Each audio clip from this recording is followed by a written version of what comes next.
IPL 2023 ପାଇଁ mini auction Kerala Kochi ठारे शेष हो जाइछि।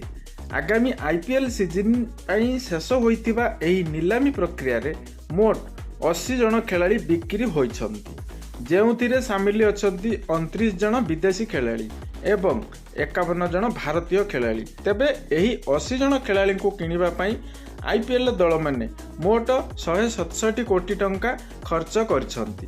तेबे एही आईपीएल नीलामी रे विदेशी खेलाड़ी विशेषकर ऑलराउंडर उपरे टंकार वर्षा हो जाइछि।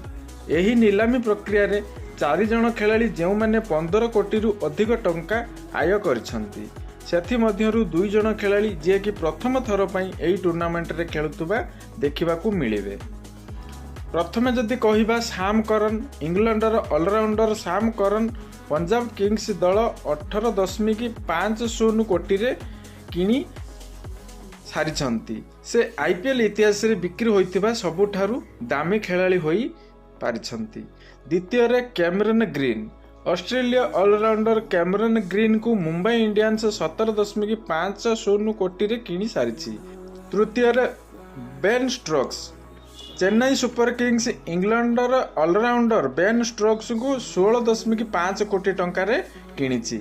आईपीएल रे मूल्यवान विक्रय दृष्टि से मिलित तृतीय स्थान रे मध्य पहुंचीचंती। चतुर्थ रे कार्बियन विस्फोरक बैट्समैन निकोलस पुरान को लखनऊ सुपर जायंट्स दल 16 कोटी टंका रे किनिछि।